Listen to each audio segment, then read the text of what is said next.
So we're up early in the morning and we're heading across the bay to the cathedral in the desert, which is a place we've all been looking forward to going to. It's this beautiful alcove back at the end of the high water mark in the Escalante Canyons, and it's been underwater for 50 or 60 years, but it's still beautiful and we're excited to go back there and check it out. It'll be a little sad but also really cool.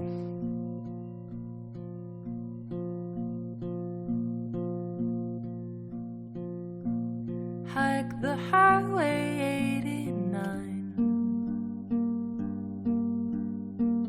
You'll cross the Arizona line. Down from Utah, below the mountains high. Deep in the desert, watch the river bleeding dry. Thank you, buddy. You hiker man. So I grew up in the desert Southwest and learned to walk in a lot of the desert canyons out in Utah and Arizona. And one of the things I took to at a young age was kayaking, and that allowed me to experience the Colorado and its tributaries and really fall in love with these rivers that we have in the West. Pretty wild. There he goes through. Excellent, excellent job. Growing up in the river running community in the Southwest, one of the things you hear about all the time is Glen Canyon, this place that was an extraordinary, iconic canyon on the Colorado River that was lost when Glen Canyon Dam was built in 1963. So growing up hearing all these stories about these incredible places like Cathedral in the Desert and Music Temple, it was hard because I knew this was a place that was a lost world. It was a place that was underneath the waters of Lake Powell that I would probably never get to experience. During the past few decades, as climate change has impacted the rivers of the West and as populations have continued to grow, an interesting thing is actually happening. The waters of Lake Powell are dropping. So I called up a few filmmaker friends of mine who were crazy enough to join me on this expedition I had planned.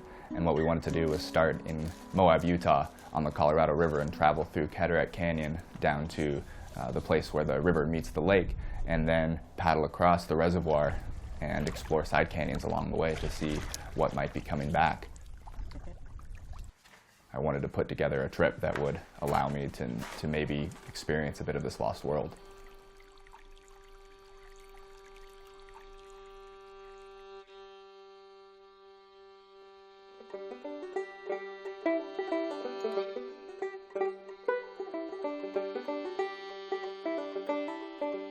So Kayak Canyon is a really unique stretch of river. It's totally free-flowing. There's not a dam for hundreds of miles upstream. It has these incredibly powerful rapids. It's really a chance to experience the Colorado River as it was before development. I kind of had this hope that I could run a lot of the rapids in this big long sea kayak, but everyone I talked to said, you know, that's the stupidest thing I've ever heard. And I think among our group there was a bit of a bet running about how many rapids I would last until I got flipped out of my boat and bailed. So this project was my first river trip ever, and I was so clueless going into it. I learned a lot really fast, and I was really intimidated, and by the time we were on the river, within 2 hours, I was in love. We get to camp at night and set up the kitchen, which, you know, I'm used to backpacking or car camping, which is like cook dinner as fast as you can so you can climb into your sleeping bag. And when we were on the river, we had these elaborate dinners, so delicious. I was eating like a queen. It was unlike anything I've ever experienced. It was truly amazing.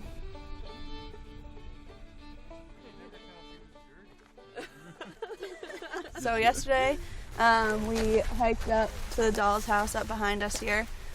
Basically, we got back and there was sand all in our tents. I still have some between my teeth. Nah, not too much. just a dusting.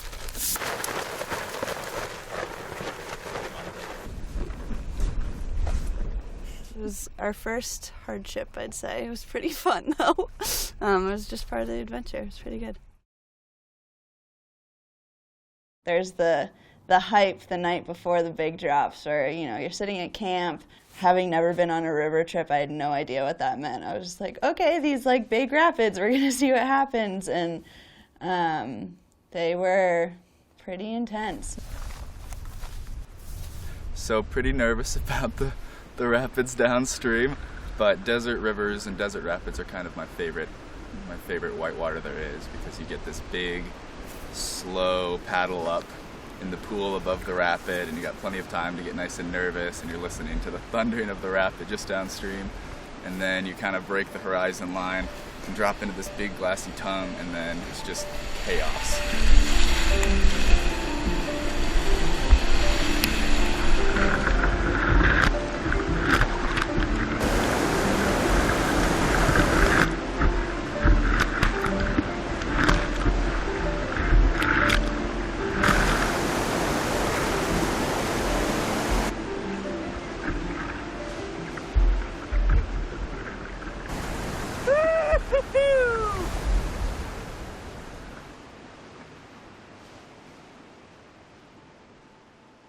So when Lake Powell was at its highest extent, it actually reached all the way up Cataract Canyon to the base of the big drops. So what we were traveling through after the big drops was a section of river that had once been underneath Lake Powell. And what you find is a very changed environment. There are massive piles of sediment along the riverbanks left there by the lake. There are all these invasive plant species. You know, gone are the beaches that line the upper stretch of the Colorado River, and now there are these cracked sediment banks, and it's all very unwelcoming.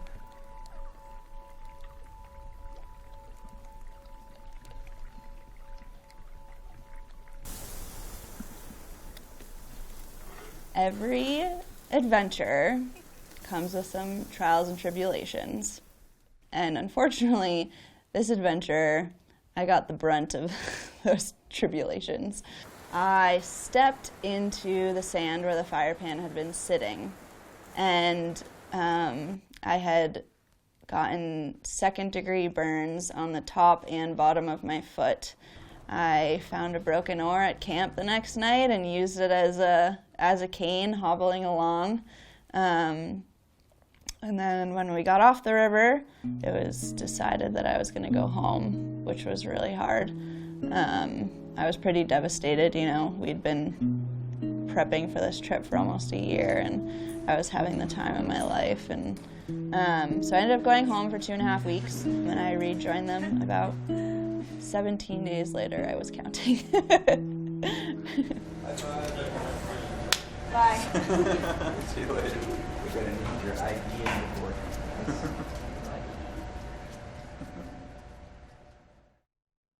After we got off the river and before we began the reservoir portion of our expedition, there were a bunch of questions that we all really wanted answered.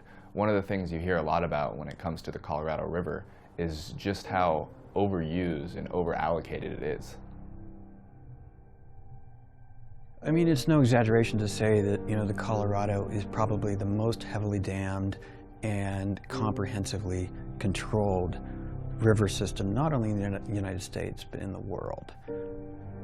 The river itself has been allocated and used to the point where there is not a single drop of water left. The river simply dies.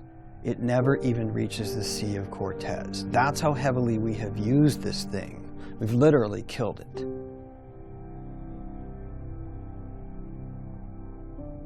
A lot of these dams that control the river, there's no way they would have been built today.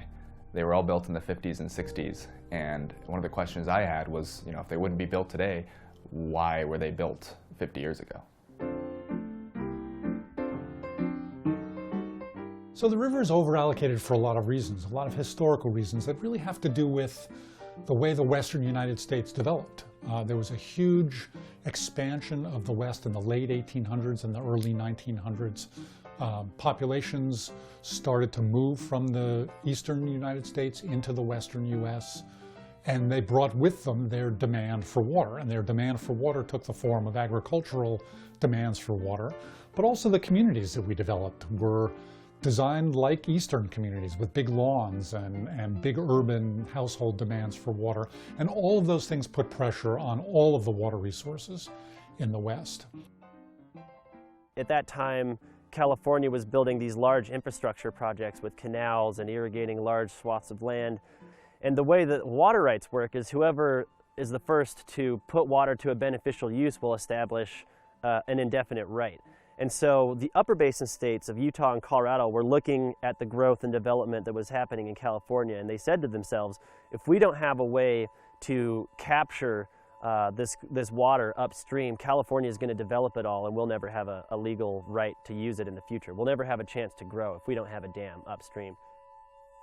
Glen Canyon Dam itself was constructed to serve as a holding tank for upper basin states to deliver their legal allotment of Colorado River water downstream and hold on to any excess water.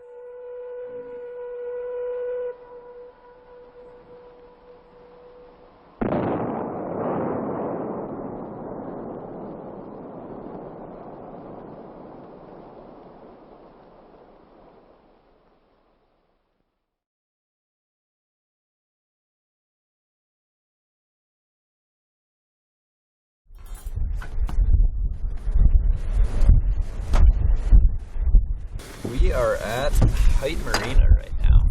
It's the night before the beginning of our second leg. So trying to stay out of the wind, get some food, and we're headed off tomorrow, which will be pretty sweet.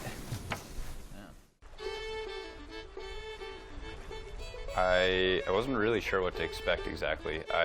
Coming from New England, I've spent most of my life in trees, you know, kind of claustrophobic in woods. You know, when Taylor asked me to come on the expedition, I'd been to the desert before. I'd spent a little time in Colorado, but wasn't really sure what I was getting into. And it's really hard to describe what it's actually like to be out there. The lake is a really different environment than anything I had explored before, and that brought with it a lot of challenges that I hadn't really expected. One of those that I hadn't really thought would be much of an issue that became a very big issue was the wind. Along many stretches of the lake, there are just sheer sandstone walls rising straight out of the water, and not really an easy place to get out of your boat if things get dicey out on the lake. And we had a few stretches of extreme wind where the wind would actually whip up these 3 to 4 foot waves.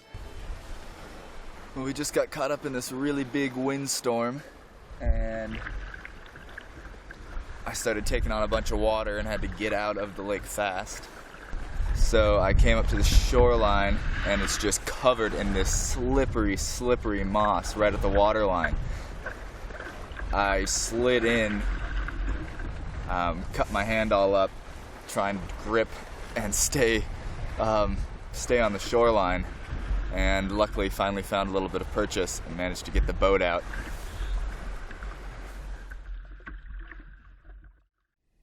We're having a multi-course meal tonight. The first course is mushrooms and rice with sun-dried tomatoes and hot sauce. And then we're having a small course of sardines to cleanse the palate.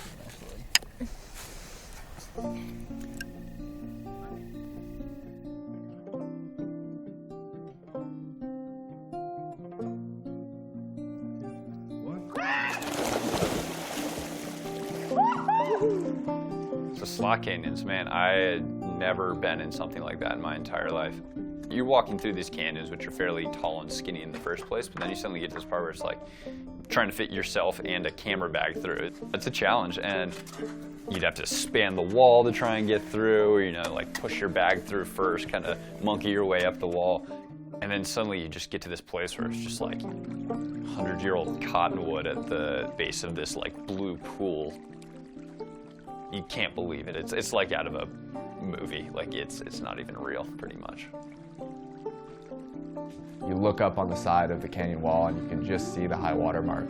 So you know you're standing in a place that was once 20 or 30 feet underwater. And it was such a relief to be there and realize that life had returned to this portion of Glen Canyon.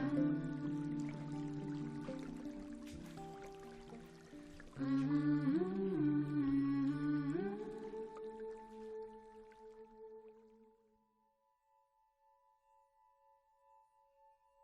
Glen Canyon Dam was built, one of the things that the dam builders said was how great this location was because there's nothing in the canyons that were going to be submerged.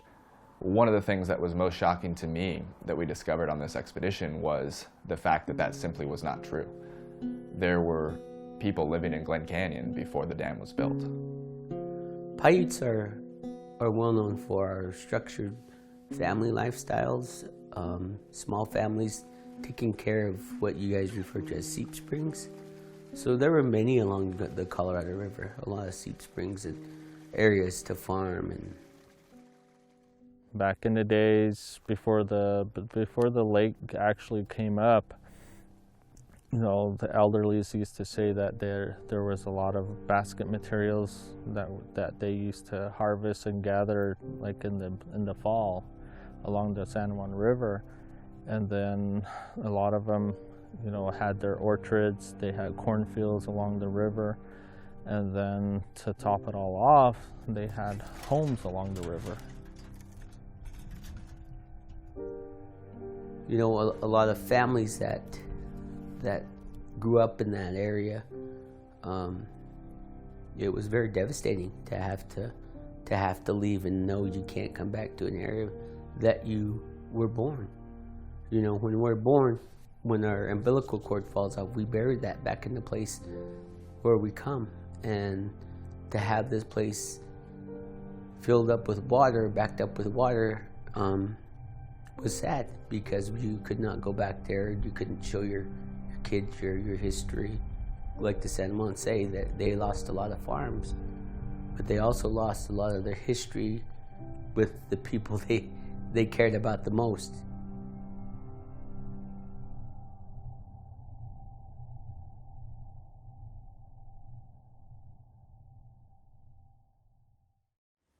When I got back from my hiatus, from my foot burn, we started the next leg of the trip on the San Juan River. Where we decided to put in, so that we could paddle down to the lake, was actually a place where I took out a lot on river trips as a kid. And what you see at this put-in is a massive sign that says, "Warning, do not go downstream, waterfall." This is what we plan to do. As we're going along, we're like, is that the waterfall? Is that the waterfall? And there are these tiny little riffles and like small drops. We're like, maybe this is it, and it's just changed and it's become eroded. Going along, like, have we already passed the waterfall? And then when we were actually near the waterfall, it became quite evident. So we're standing on top of Paiute Falls on the San Juan River. And this big waterfall that we're standing on top of is actually a result of the reservoir. When the lake was all the way up here, the San Juan brought in just tons and tons of sediment. All of that sediment actually diverted the river away from its original course, and it ended up now pouring off of this big butte that we're standing on top of. We've got to find a way to get our big fully loaded kayaks around this waterfall. Originally we wanted to go to the left side of the waterfall, but there's a lot of current over there and we don't really want to be swept over it. So what we're going to try to do is bring our boats up to the edge of this little cliff here on the side of the waterfall and kind of pass them down to a point where we can do some sort of a little seal slide into the eddy below the waterfall. That's kind of plan A. We don't have a plan B yet. We'll see if it works.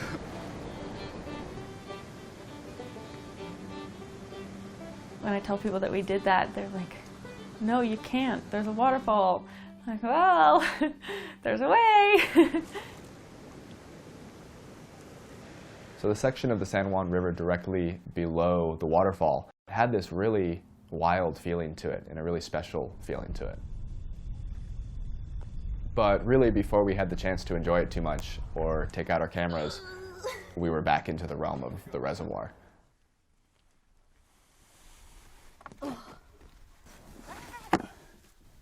There was lots and lots of mud, which I became quite intimately acquainted with.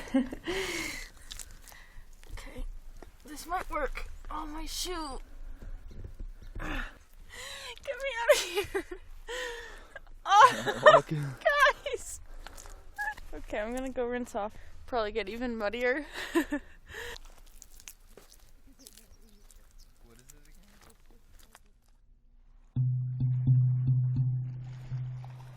When we were back on the reservoir after our short time on the San Juan River, it felt a lot harder to be out there. There aren't really any sounds out on the reservoir. It's a place where very little can survive because there's nothing but rock and water. It's very unnatural.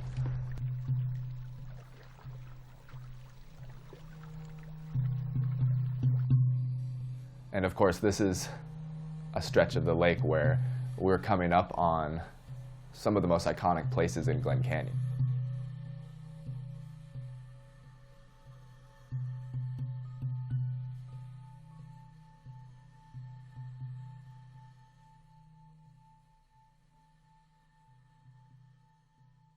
I'm Ken Slide, old farm kid from Paris, Idaho.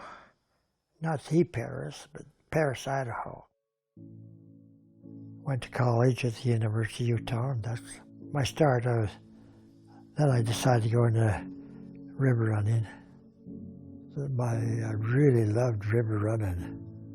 I loved the canyons and the river itself, and the rapids, and but my favorite, of course, was Glen Canyon of all of the rivers. And it was such an impact on me that I knew exactly what I was going to do with my later life.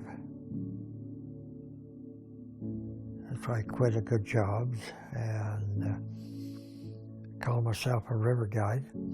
Didn't look like a river guide. I don't know what a river guide looks like, but I said, well, that's what I was going to do.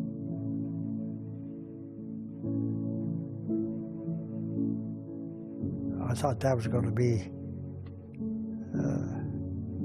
a great salvation for the rest of my life, but I knew,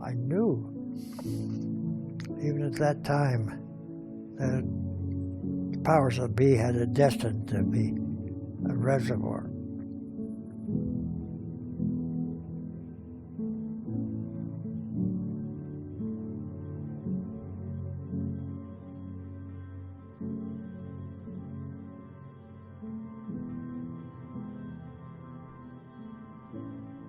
When I first saw it, it wasn't from the river.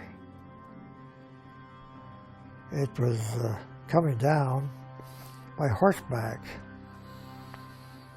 And we decided to stop at the mouth and camp there. Then we hike up the canyon, Clear Creek. And when I first, discovered it for myself. It was the most amazing thing because it was covered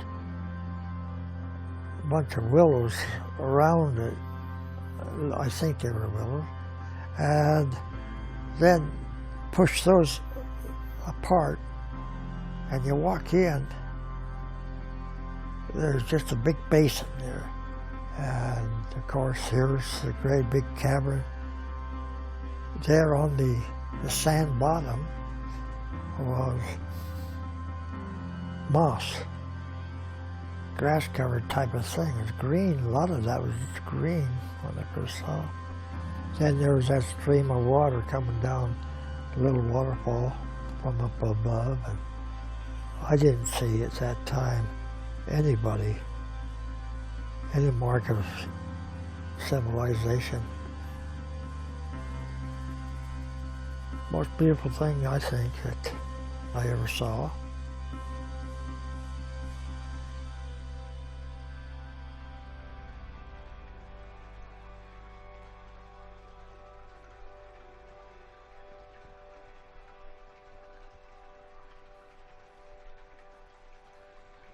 Sitting in the cathedral in the desert that day and really floating on top of what was the cathedral in the desert was devastating. I was mourning the loss of this place, as Ken had described it, I was also angry. I was angry that our generation never got to see the cathedral and see Glen Canyon as it should have been. I was angry that we never had the chance to speak for this place. At the time, the cathedral felt like some sort of a metaphor for the loss of all of Glen Canyon. It felt like a metaphor for the ways in which we have destroyed and dominated the Colorado River. This river, this thing that I love so much.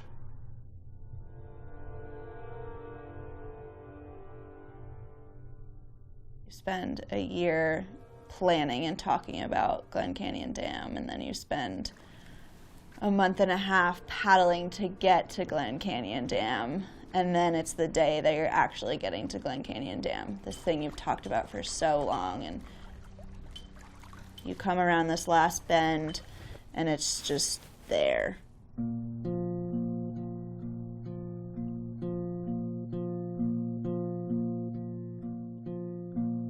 Hike the highway 89.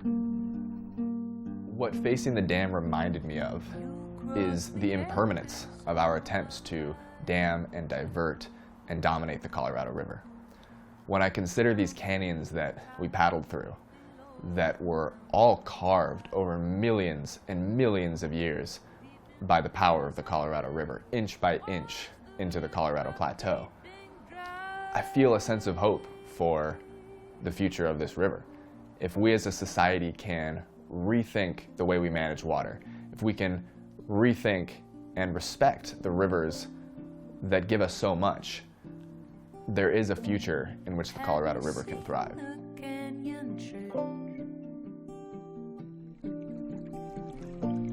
Walls carved by time, pews made of dirt.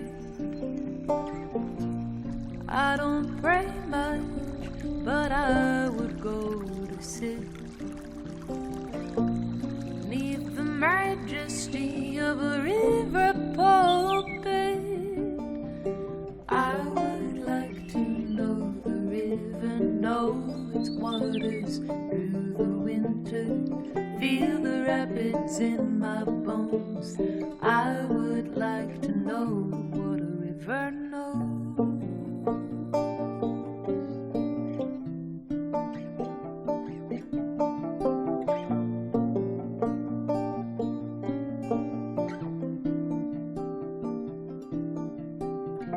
Today silence fills the land. The birds have gone away, the fish have flown.